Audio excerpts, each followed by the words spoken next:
All right. Good afternoon, everyone, and thank you for joining us today for the Code of Curiosity training, the first of 3 that UB will be presenting for us. I'm Lacey Geddes, the training manager for the DISH Women's Network, and I'm excited to be able to present this training today along with all of our employee resource groups.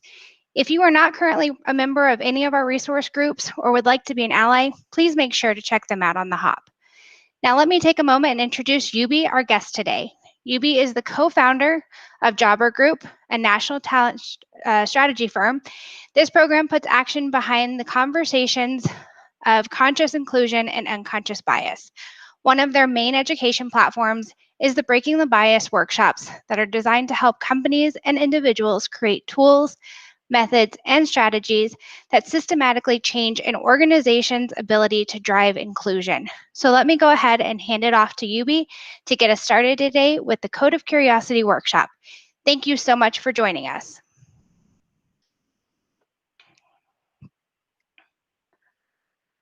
Oh, I think you're muted, UB. Oh. Hey there, is that better? That's perfect, yes. Awesome. And then I'm trying to find presenting. Oh, there it is, present now. And then also Nina Baliga, she's my partner in crime, if you will. Hey, so everyone. she is also going to be here as well. So hold on, let me pull up the presentation so we can get started here.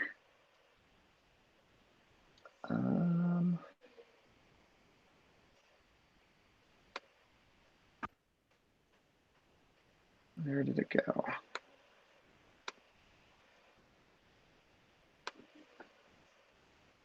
All right, give me a sec here. Google's giving me some issues. Yeah, when we switch platforms on people, it happens. So take your time.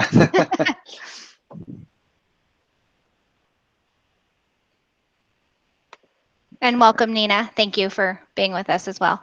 Yeah, no, thank you for having me. I'm excited to be here.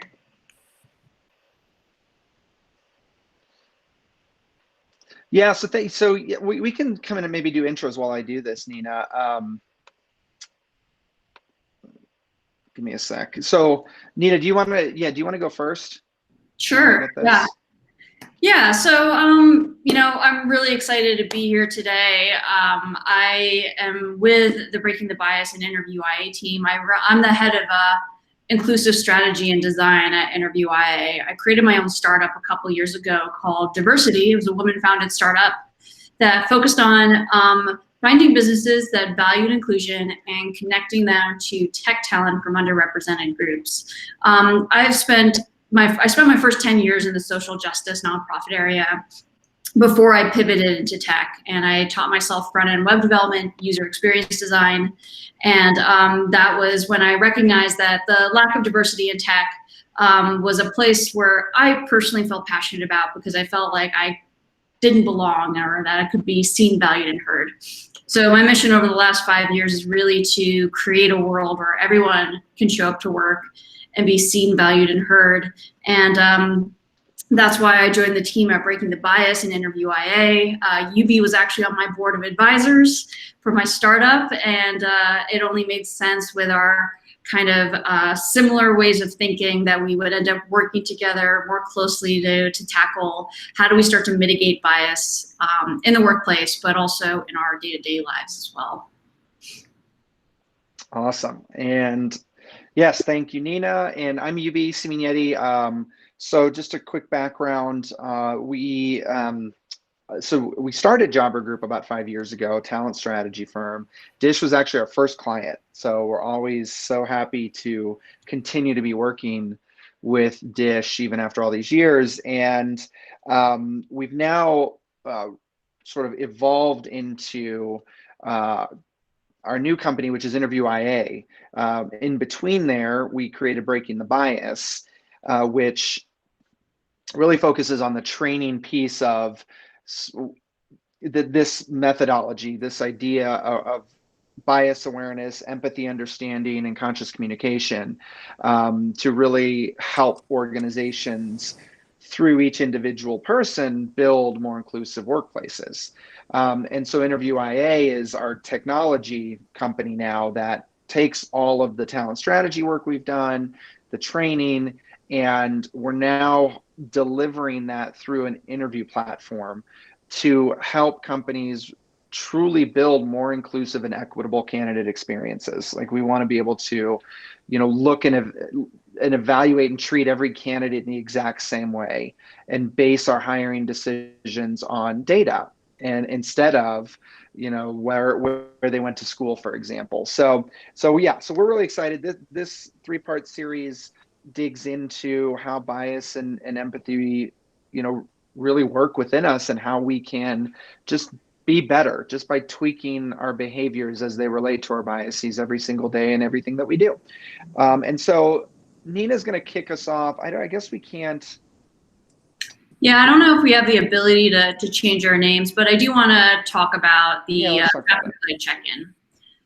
So basically, when we're on Zoom, one of the features that you can do on Zoom is to be able to change your names. And what we like to do when we kick off these trainings is, one, to talk about an exercise called the traffic light check-in, that this is something you can implement with your teams on a day-to-day basis. And essentially, it's recognizing that our brains all work differently. Whether you're a neurodivergent person or neurotypical, you show up to work with a different ability to be 100% every day.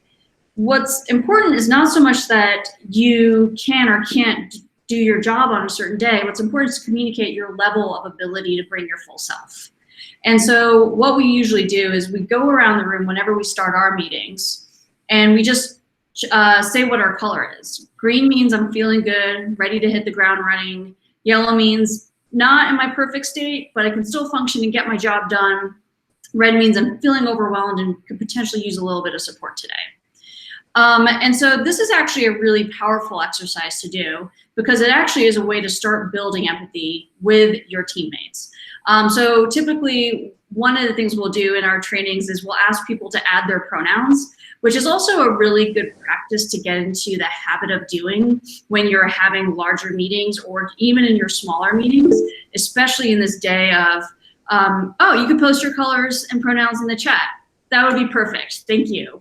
So if you don't mind posting in the chat what your preferred pronouns are and what color you are today, that would be great.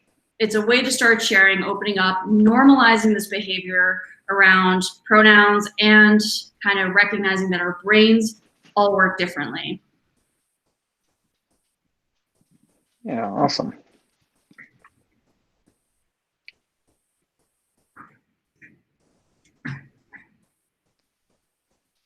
Perfect. Yeah, thank you, everybody. Yeah, that's something, we'll share this in an exercise workbook after the series is done, but this is an exercise that you can implement right now with your teams, virtual or in person. And it, like Nina said, it's just a great way to start to activate empathy in a practical way.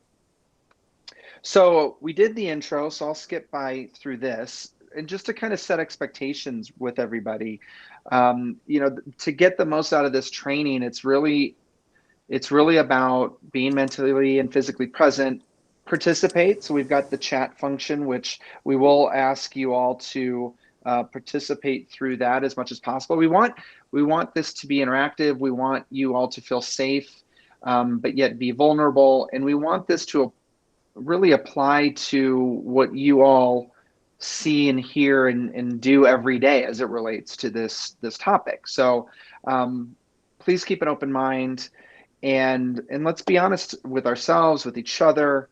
And it's really about this first part of the three-part series is really around curiosity, developing a more curious mindset. That's what we want everybody to walk away with, and we're going to talk about how we can do that together. So we're going to do our first interactive exercise.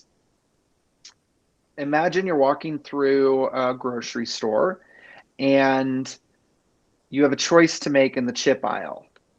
Which one do you choose? And feel free to throw it in the chat.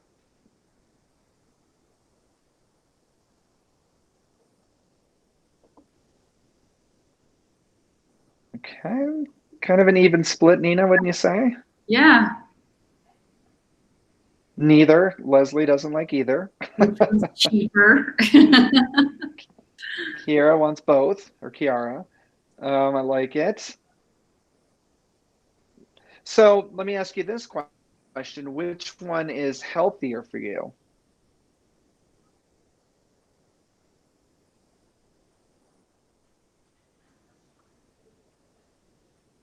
Oh, we're getting a lot of neithers. Bunch of kettles too.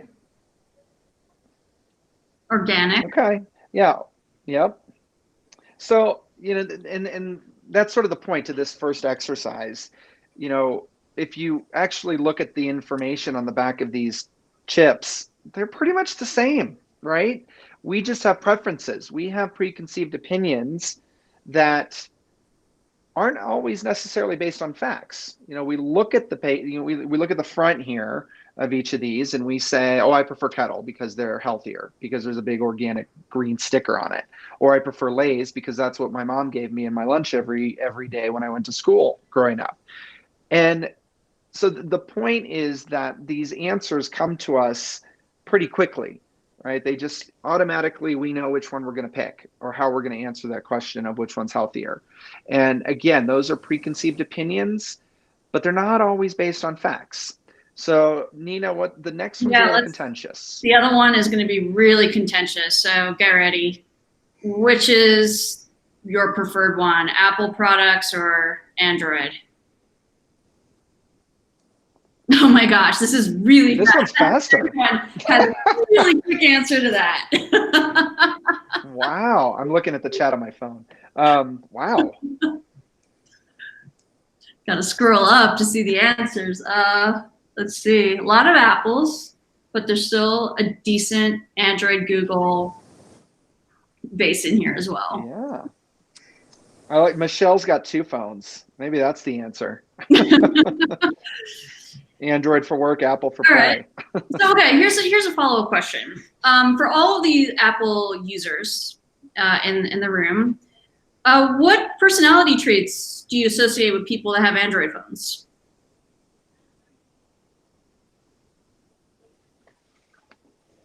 Okay. Creative tech engineers, more laid back. Personal preference. Indifferent, nothing.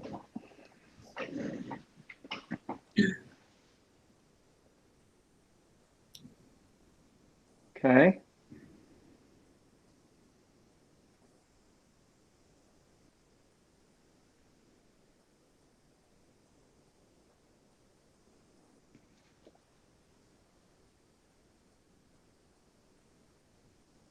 What about for Apple?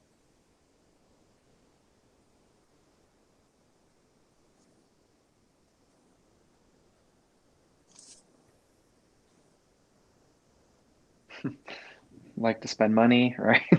Pretentious, arty, afraid of change, conform to the norm. Yeah, I mean, so this is definitely something, and you'll notice that your brain had a pretty quick reaction to that as well, right?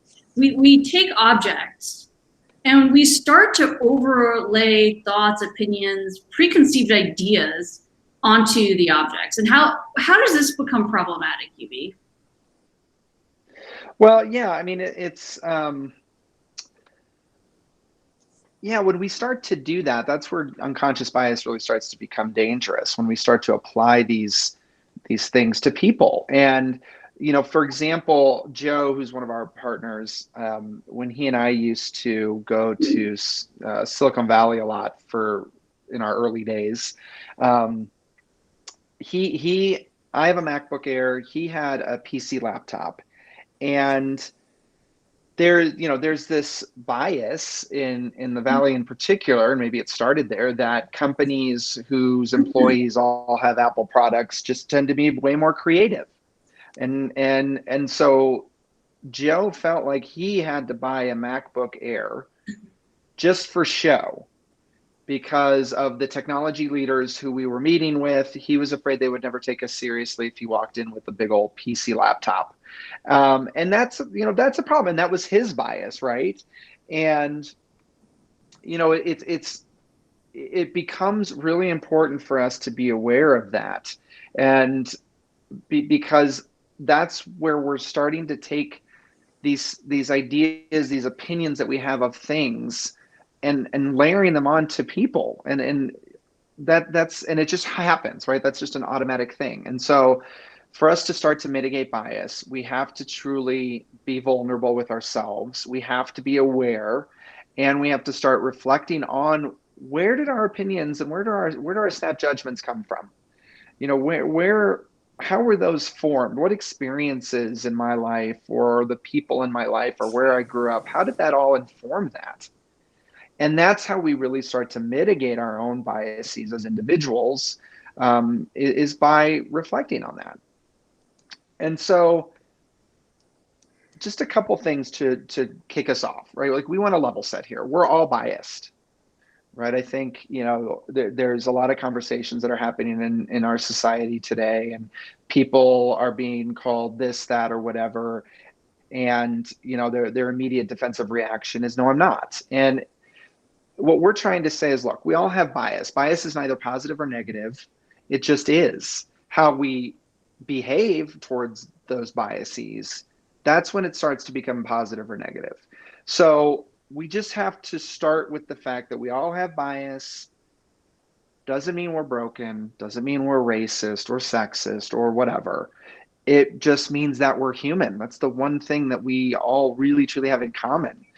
And so the key to combating that is awareness and the ability to control and intentionally choose how we're going to act as our biases continue to pop up over the years. And so that's the goal. So part one of this is curiosity. Real quick, and we can do this in the chat again. We wanted to know, what is true for you all? You know, we like to have a core truths discussion, again, to set the tone of this training in things that are truly affecting each and every one of you every day. So what is true about bias in your worlds today, whether it's a dish or whether it's at home, in your communities? What all are you experiencing? Like, what are some of the biases that stick out for you all?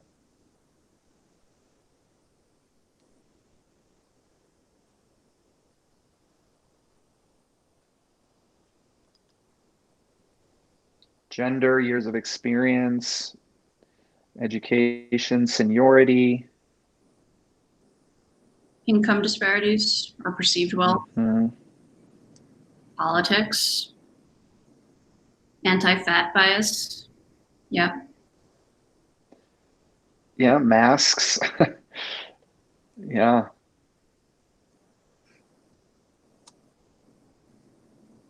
Yeah, I mean, these are all, yeah, these are great and all true, right? I mean, and yes, this conversation we're now having on racial and systemic inequalities is absolutely putting a spotlight on race in particular, and how everyday scenarios change just based on the color of someone's skin, right? And how they're treated. But it's literally happening in everything that we do. And it's not just about skin color. It's, somebody mentioned their non-binary 11-year-old child, or, you know, sexual preference, or all those things, right? And this is what's happening every single day in every interaction. Something like that, those biases are playing a big role. And so that's what we have to think about. You know, we focus on the interview because we truly believe that if you're going to build a more inclusive place of work, it starts there. It starts in how you're treating your candidates, because most of those candidates go away and talk about your brand based on their experience in those interviews, right? So how are we treating candidates, and how are we building our companies with talent? And what are those expectations that we're setting? How are we treating each of those people? Are we treating them inclusively? Or are we treating them like they've been treated everywhere else when they're shopping for a car, or they're looking for a house, or they're looking for a place to rent, or whatever? You know, are we continuing to propagate those same biases? So it's just important to think about all of this as we go through this, because when we say bias, we're not just talking about racism. We're talking about everything, every behavior, everything we say, everything we think about. And so it's just important to keep that in mind. So let's jump into the code of curiosity, Nina. Yeah. And We've basically broken down the code of curiosity. First, to kind of break it down, we need to start recognizing how unconscious bias works, right? So we broke down the bias code into 4 key components. We made an equation. We have multiple engineers in the background of our company here, so we tend to think of things in that light. So imagine your brain is a computer, and our 5 senses are essentially the ways our brain is getting input.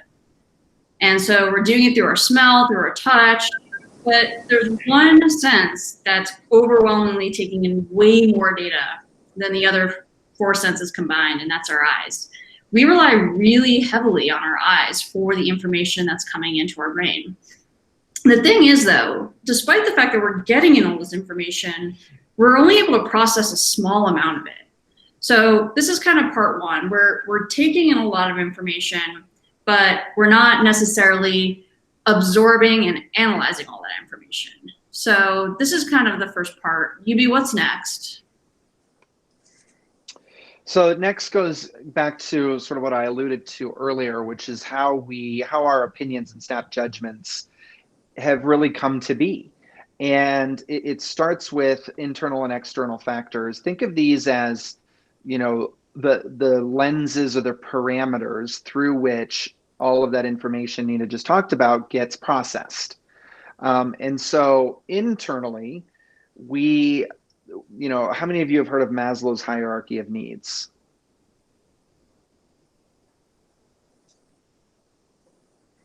Yes, we got a few people. So think of Maslow's hierarchy of needs as sort of our internal programming, the things that drive us as individuals, starting with health and safety and moving up to enlightenment and education and knowledge, and bettering ourselves. And then you mix that with the external factors of where we grew up and the places we visited and, the people we grew up with, where we went to school, where we went to church. Those are all coding that determine how the information that we do gather in our brains gets processed, and then how we then react on that. So that's the second part is what are the things how are we as individuals processing that information? And we're all doing it differently. That coding looks differently for each and every one of us because there's so many different variables as it relates to our internal and external factors. So that's the second piece. Yeah, so now let's go back 100,000 years ago when humans were in our early evolutionary stage, and basically our brains are taking up a lot of calories, and we need to figure out how to be efficient and how we burn those calories. So essentially what we've done is our brains started figuring out to look for patterns. And this was a way to be efficient because we figured out if we could just take whatever information we have, and then instead of processing all of it, we could just put it into a bucket, into a file folder. And this is at the most basic level. We talk about fight or flight. We would put people or things or anything that we saw into a category of, are they safe, are they dangerous? And the thing is, our brain is still doing this today. Anytime we're met with a person we don't know, a situation we don't understand, anything like that, our brain is automatically putting it into this category as, is it safe, is it dangerous? And the thing is that these categories are based on those personal experiences, right? And that file folder you're pulling this information from is only based on the small amount of data that you have in your brain, not based on every piece of knowledge in the world. So what we've done is we have these file folders of like the safe people that I know and maybe the dangerous people I've heard about. Now the challenge for us is to figure out, how do we fill these file folders? We know our brains are always going to be taking shortcuts, but we're modern human beings and we have the ability to actually start recognizing how can we trick our brains to be more intelligent than that. And part of it is by recognizing we need to start educating ourselves better. We need to start filling up these file folders so that when we are making these kind of snap judgments, how are we making sure that it's based on really thoughtfulness, it's based on true knowledge and not just the assumptions of what we have based on those kind of internal and external factors that Yumi talked about.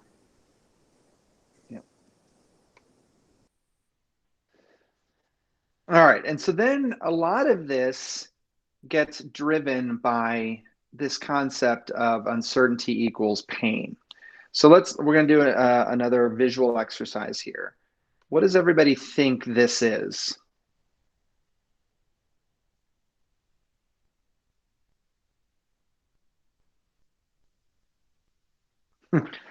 Always get a Minecraft. I love that.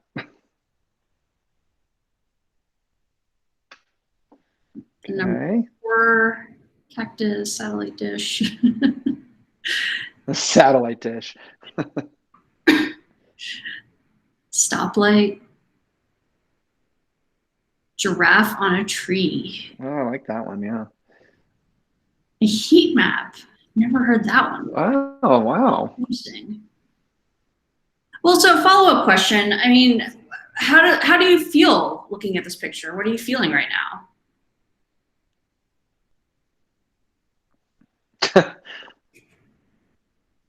Yep, uncertain, curious, lost, annoyed, dazed, blurred. Need glasses. Yep. So yeah, that feeling, right? That's a common feeling, and so that feeling is being managed in the same part of the brain that manages actual emotional and physical pain, also manages our complex social behaviors, so that front part of the brain. And so the brain is taking that confusion, that uncertainty, and it's just treating it in its most simplest way possible. It's saying that that uncertainty equals pain. And so I am going to now, as the brain, do everything I can to ease that pain. So we get this focused picture now. Some of you were on the right track with animal in a tree, so that's great. But you can see kind of what's happening, right? Like, so the brain, as I said, just like the body does when you get hurt, it launches an immediate campaign to ease your pain. The brain does the same thing when confronted with a scenario, a place, an idea, a person that we don't know, who we don't recognize. And so the brain will then immediately make up a story to ease that pain. Otherwise, our brains would literally maybe explode. And so the story it's making up, where do you think it's getting that information for that story?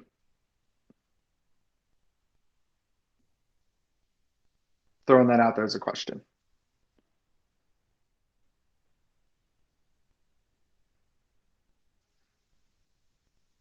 Yeah. Yeah. Experience, memory, prior experiences, past experiences. Yeah, you're exactly right. Yep. Oh, go ahead. No, cultural messages, that's another good one. Yep. Yeah, these are all things that get stored in those file folders that Nina was talking about in our brain. And so that's what the brain has to work off of. So it's just going to make up a story. And that's the problem here. And the point we're trying to get to is, if those stories are only made up of the limited amount of information that happens to get stored in a million different categories of file folders, where there's only one piece of information in each of those, then you can imagine how that story might not really be based on a lot of other things other than preconceived opinions and snap judgments. Yeah. So what happens when we tie it all together? Yeah, so let's put the 4 pieces of the equation together, right? So you start off with information overload. Our brain is using our 5 senses, but we're relying really heavily on our vision, and there's no way we can process the volume of information coming in. On top of that, we're adding our own lens to the information that's coming in. And that lens is based on both internal and external factors. Who we grew up with, what that community looked like, what types of kind of basic needs we have. Are we at a place of self-actualization? Are we not? All those things put a lens on how we view stuff. And then on top of that, our brains are trying to be as efficient as possible. It can't process everything, so it just takes shortcuts. And it takes shortcuts by putting things into file folders. This is safe, this is dangerous, this is something I know, this is something I don't know. It's really just trying to figure out how can I take these shortcuts in order to survive. And then finally, that same part of our brain that experiences physical pain is also feeling that same emotion whenever we're presented with something that is unfamiliar to us. So our body is experiencing pain in a way. So you add all of these things together, and this is exactly how false certainties come into place and exactly how unconscious bias comes into place. We're getting information, we're putting our own lenses into it. We have to take shortcuts. As you noticed, whenever we asked any question, the chat went wild. It was almost immediate with every single question we had. And that was our brain doing its work. It has to work that fast, but it's taking shortcuts and creating these false certainties. And we're doing that every single day. We're doing that in all of our day-to-day actions. The question we have to start thinking about is when we start our unconscious biases, when we're creating these false certainties on how we're perceiving the world, what kinds of actions are we taking based on these poor false certainties? What kinds of actions are we taking that are based on unconscious bias? And how can we make sure that what we're doing is based on better information? And we have to start educating ourselves, filling our file folders with more information, figuring out how our internal and external factors have provided a lens. How can we start changing that lens to be more inclusive of all the people around us? Yeah. And one way, one way to do that. So we talk about bias stories, and Nina and I will share ours to give you an example. But basically, bias stories are really our story as it relates to the biases that we've had or the biases that we've experienced, and sort of those key points along our journey, our life, that stand out and that have formed who we are today. So for me, my dad's from Argentina, my mom's from Kansas, so I'm half Latino. My real name is Ubaldo. But I grew up in Kansas, and so I was literally the only Ubaldo for thousands of miles, and just experienced bias based on my name. Before moving to Kansas, we moved around a lot, and lived in Mexico City for a couple of years, lived throughout South America because my dad's work, he was an engineer. So I was lucky because I got to experience sort of the stained glass view of the world, right? I got to experience and learn and be curious about all of these different types of people and places that I'd never seen before. But as soon as we moved to Kansas, that really stopped, and that exploration of my Latin heritage stopped. And so I lived this color, right? I'm white. I present as white, and I took advantage of being white. And that's really kind of how we were raised. My dad moved to the US to pursue opportunities he never thought he could have in Argentina. And so I think his goal for us was to take that same journey, take those same advantages, and make a better life for ourselves. And so I grew up not really ever embracing my Latino heritage until I started doing this work, and realizing that there was a whole half of me that I didn't really know a lot about. But I think a lot of people are in this intersection. You hear a lot about intersectionality, and they find themselves in this, in this place where their identity is really created by these intersecting things. And so it's hard to ever, really define that, or you find yourself identifying with a lot of different groups, or maybe it's easier to identify with just one group. And the next session we talk about in groups and out groups, but it becomes an interesting journey to sort of figure out who you are and define, my identity by the different groups, and therefore define like my biases, because there's many, and a lot of them are based on that. Ginger was asking me a question. So I do have two younger brothers. They're pretty much same color, but their names are Jason and Jonathan. So there was that disconnect there.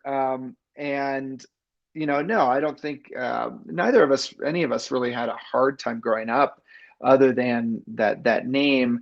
They played sports, so more so than I did. I was more kind of the nerd, so I think there was that aspect of it too. But yeah, so it's interesting, right? I mean, there's so many different things that define who we are, and trying to understand those, particularly when you have what seem to be kind of conflicting identities.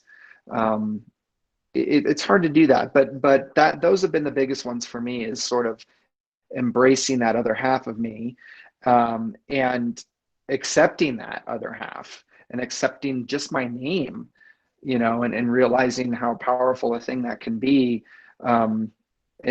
And understanding that just because I grew up in certain groups doesn't mean that should define me. Like, those are not the things that I value. So that's kind of my whirlwind bias story. Nina, do you want to tell yours? Yeah, I'm happy to. And it's interesting, like the siblings conversation that's happening in chat. It never like really occurred to me, and I think that's what the awareness piece is so interesting about, how common the story is of immigrants or children of immigrants, how the first child gets named a more traditional name from their country. So my parents immigrated here from India in the 1970s, but me and my brother were both born here. So they named my older brother Vijay, and he struggled because like no one could pronounce his name, even though it's a relatively easy name to pronounce. No one could pronounce his name in school, so they named me something that they knew all Americans could pronounce. And it's still an Indian name. They spelled it the American way, but that is a common occurrence, I think, in a lot of like immigrant families, right? Is that they want to maintain their heritage. And this goes down to identity, right? Like that's where the pull and push between identity comes in, where you're straddling maybe different identities and trying to figure out your place in amongst it. When I think about, so it sucks for the older sibling, I gotta say. Kudos to the older siblings for having to do that, and made it a little bit easier for the younger siblings who got the name that Americans can pronounce. My bias story really starts with the fact that, I'm a child of immigrants. My parents immigrated here in the 1970s because they were looking for a better life for me and my brother. And so when we were born here, they decided not to move back to India, and they decided to build a whole life here. So I grew up in New Jersey, and I grew up in a predominantly white neighborhood. So while there might have been a handful of Indians there, and a handful of people of color, we were pretty much the extreme minority. And so when I got into college, I got to do my undergrad in New York City, and it was kind of like the first time where I felt like I belonged. It was a highly multicultural experience where people of all different colors were living, and I felt like I could blend in instead of stand out. But on my final year of college, I got an internship on Wall Street. And so my first day at the job was September 10th, 2001. And then my second day at the job, I was down at Wall Street and the towers fell. And when I got out of downtown that day safely, the world had changed. I went from a place of feeling like I belonged to all of a sudden feeling like I was a threat to the world. Because similar to the file folders that everyone takes in their shortcuts, the entire world around me had decided that people with brown skin were dangerous and a threat. And so I became kind of experiencing that viscerally with all my interactions. But then there's this worry from my brother and all my brown friends. And it didn't matter if they were Muslim, Hindu, Sikh, Christian. If they had brown skin, they were immediately put into this threat category. And so it took me a couple years to grow from that experience to realize, that experience I was feeling was very similar to what Black people experience all the time from the day they're born in this country. is that living in this country, by being Black and living in this country, you're immediately a threat to the world. And so that was my impetus to start recognizing there has got to be intersectional work we're doing to support each other.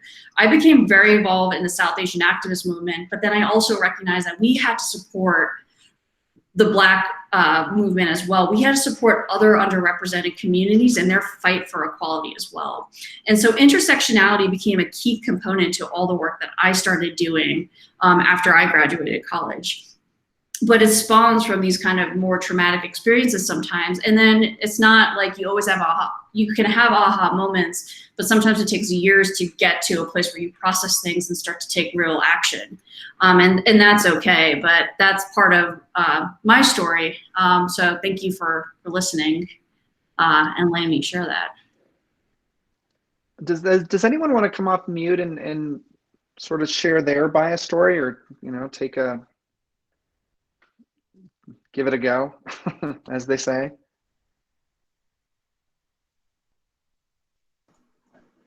This is Denisha Allen. I don't know if you can hear me. Hi, yes. Hi, I have my camera off because I'm homeschooling while I do this too. But oh, no worries. No worries. But I too totally understand. My dad named me. I was one of the Isha babies of the 80s. It was a big trend in the South in the 80s to name your kids with the ISH on the end. But through my entire career, I think once I got out of college, I decided to go by Danny because it was so much easier to spell. It seemed less threatening. People didn't know if I was Black, white, or whatever my race was. I purposely spelled it with an I to give it more of a feminine connotation. Plus, it's just the first 4 letters of my real name. But I noticed that even growing up in the South, growing up in Atlanta, there was still quite a challenge with getting interviews. Even though I was surrounded by tons of other professional Black people, there was still this connotation that, oh, she must be ghetto because her name is Denisha.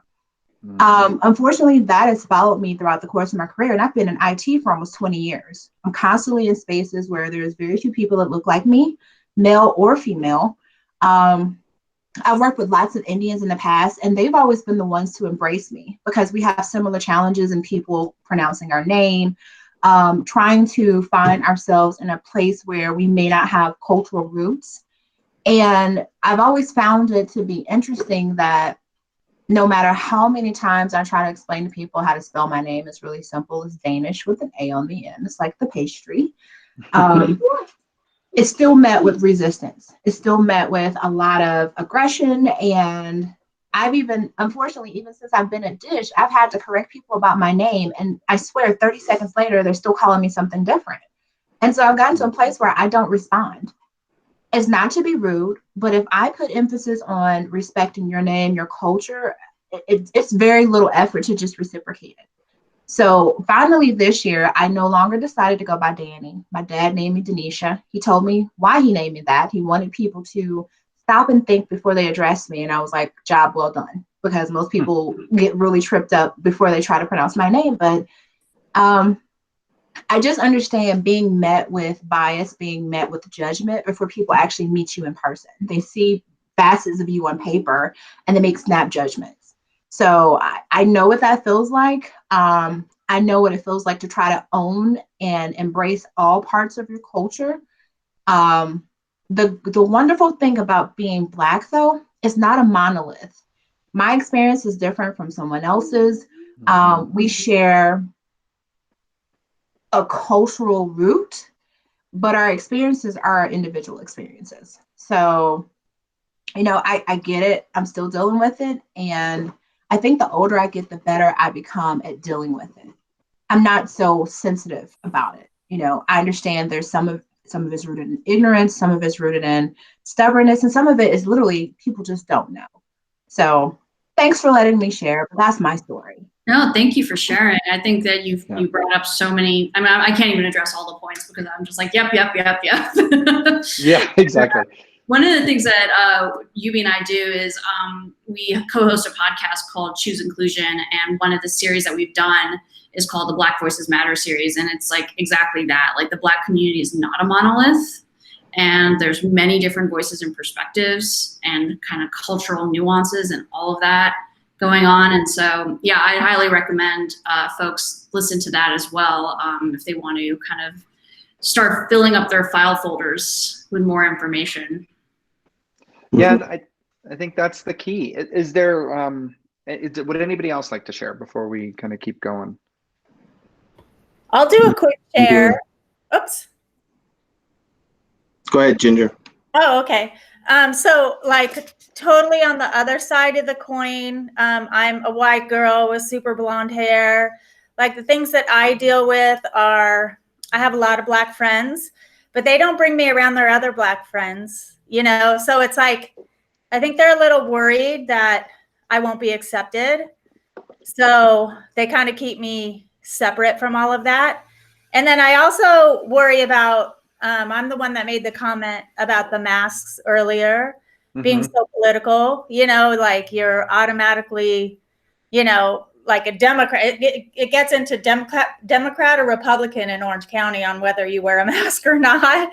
Sometimes it's kind of crazy. So I have the worry that people think that I'm a Karen, you know? So I always wear my mask. I wear my mask and I do that not because I'm afraid that I'll be considered a Karen. I know I will be considered a Karen if I gave up, you know, if I, you know, had any problems with wearing a mask, but, you know, I'm just me. And I get a lot of bias towards being female, white, blonde hair, you know, like thinking that I have it all or something. Yeah. Yeah. I mean, that, Yeah. no. Go ahead, UB. Well, I was gonna say, yeah, thank you for sharing that. I mean, it's, and that's the thing, right? It's so pervasive, and you know, and bias in and of itself, biases are so pervasive, right? They affect everybody, and we all have them, and other people have them. But the point there is that they're based on assumptions. You know, the things that people would, you know, the biases that pop into somebody's head just because of your name, Denisha, or the biases that pop into people's heads because, you know, they think Ginger's going to be a Karen, and are based on what? They're all based on just BS info that just pops up in our social media feeds, media stories. So the whole point here is we have to sort of take control of the information that we're absorbing and processing, because at the end of the day, all of this unconscious bias that comes out of our brains is again based on whatever's data is in there. So if our library is filled with tabloids versus actual facts and information, then that's what our brains are going to tell us, and that's how we're going to act. And frankly, that's what's happening. And we're seeing it's just magnified today because of COVID and because of Black Lives Matter and because of social media, and we're all connected in that way, right? And we're always on our screens. So it's tough, it's overwhelming, but you know, Ginger, to your point, it's about you being you, right? Like it starts with that awareness of who you are, you know, that authenticity, yeah, and living that. And you know, at some point we can't, and Denisha, to your point about, you know, I'm going to use my real name. It becomes about that, but it does take an exploration of, you know, ourselves, and that self-reflection, that vulnerability, and also understanding that this is how everybody's brains work. So I think this buys people some graciousness too. And it gives you all the ability to start to have a conversation with somebody who hasn't been privy to this type of information, for example. But that's where curiosity comes in. That's where asking more questions of people comes in. And that's an exercise that we're going to talk about here in a second, but I want to look at the chat real quick. So Michael made a comment, Michael Hensley, I think about my mixed heritage when it comes to my resume before submitting it. I think carefully to include my middle name or not. Yeah, we've heard that a lot. I mean, we've heard recruiters talk about resumes that they get from Texas that have a Hispanic name, and they automatically think, is this person legal to work in the US? Just automatically happens. And that's fed by so many things. So I hear you, right? Like, and Michael, that's your bias. And Joe had the same biases. You know, he, as a Black man, young entrepreneur, or even before when he was interviewing for jobs and he was interviewing with a middle-aged white guy, his bias walking into that interview was that there would be bias coming from the middle-aged white guys. And all of a sudden you have this conflict of each other's assumptions and biases that create a sort of that weird feeling that we all get in conversations like that. So I totally get it. Margaret Young asked about what is a Karen, and I think Sean Nina answered it down below. Oh, cool. Okay, sorry, I missed that.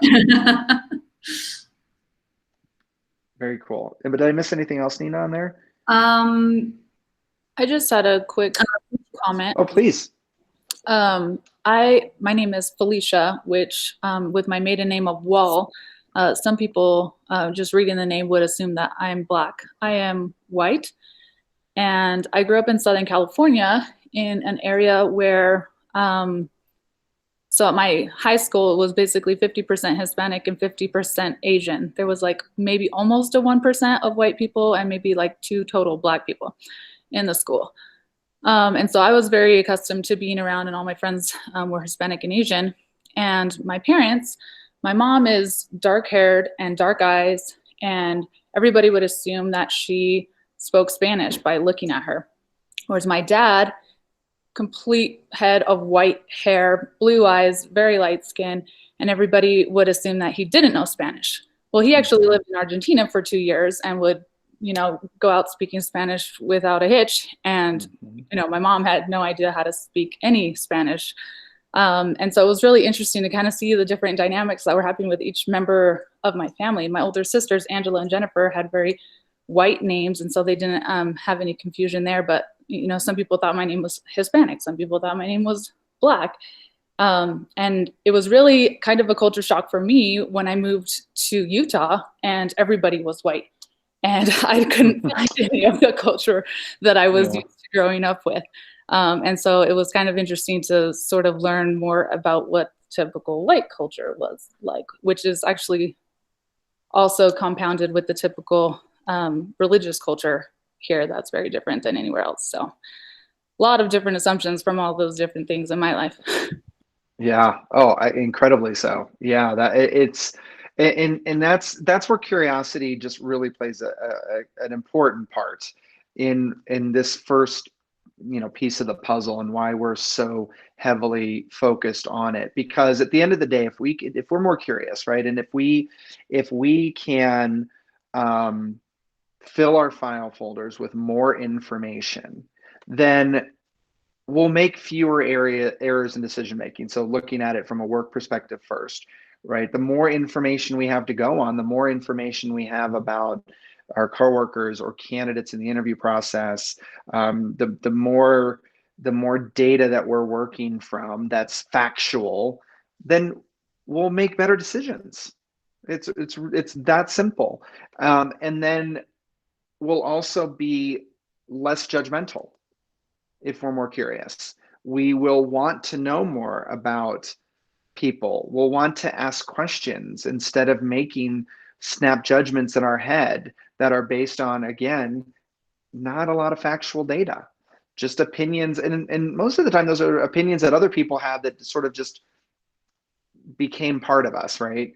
That we absorbed as we grew up, and that became our opinion. It's almost genetic in a sense. And so that's why it's so important for us to take control of this aspect of learning, and just learning to ask more questions.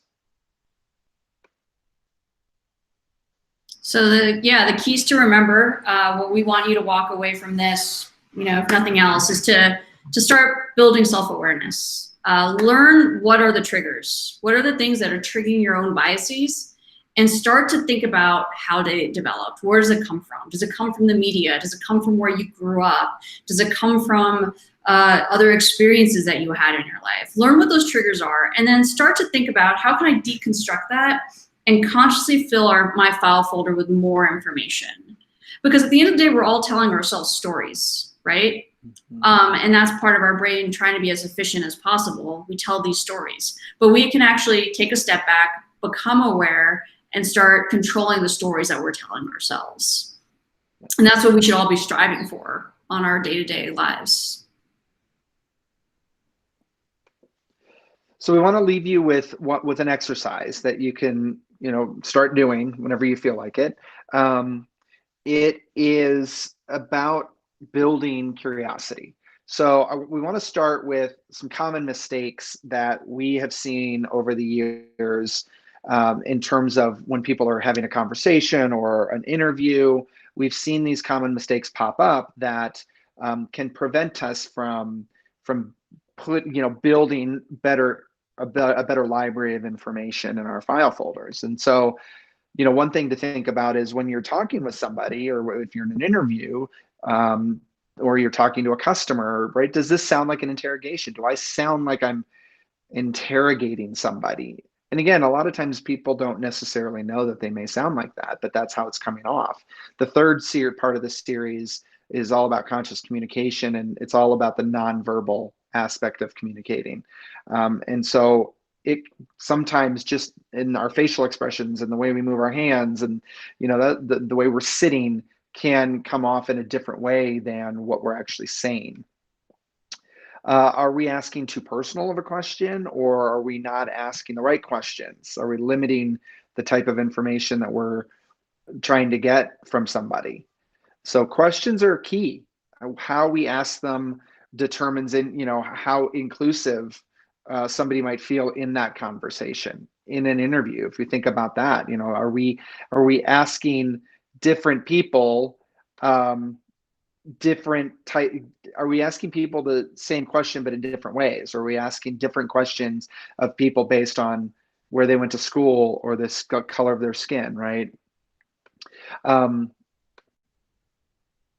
This is a big one. This, I think, happens a lot when we're in an argument with somebody and all we care about is winning that argument. So we're focused on winning, and we're not really listening to what the other person is saying.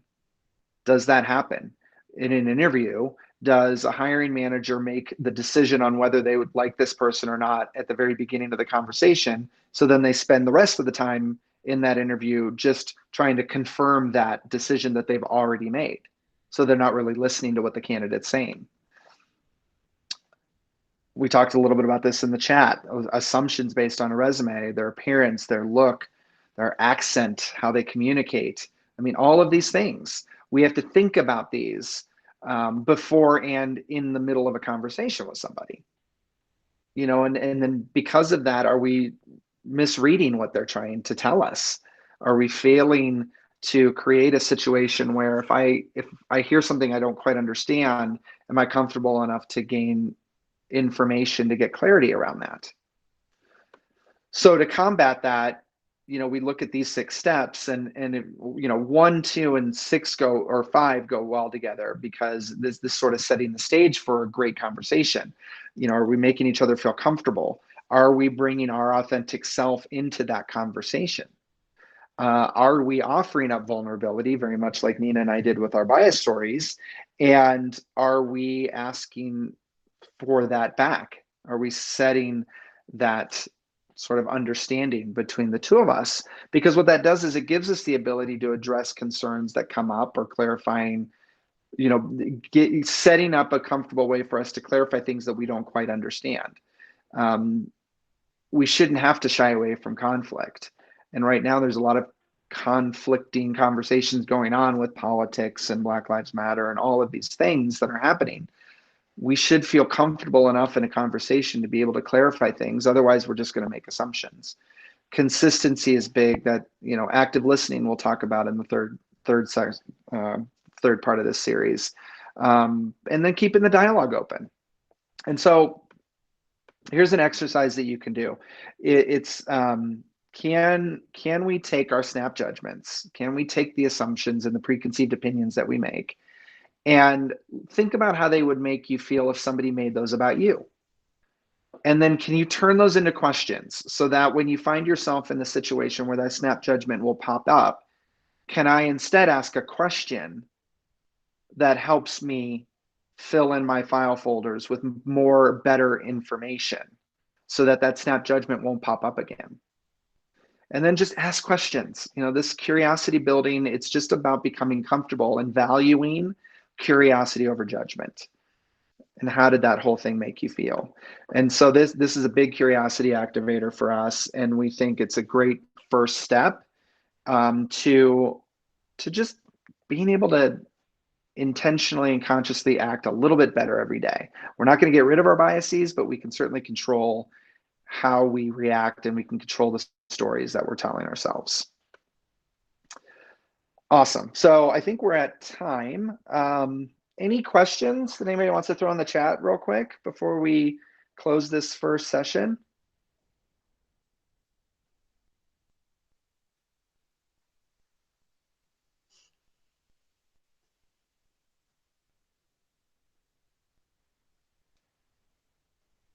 Yeah, thank you all. Yeah, this was wonderful. Really appreciate it. Lacey, we have the other two scheduled, right? We do, yes. They're both in October, and Good. we will follow up with communication on that so everybody can make sure to get that invite as well. But I do want to, on behalf of all of the resource groups and participants, thank you so much for your time, UB and Nina. This was extremely informative, and I'm excited to go put those into practice and be a little bit more curious in my own life. But thank you so much for everything. Yeah, thank you, everyone. Yeah. All right. Take care, everybody. Thank you. See you next time. Bye. Thank you very much. Thank you. Bye. Thank you.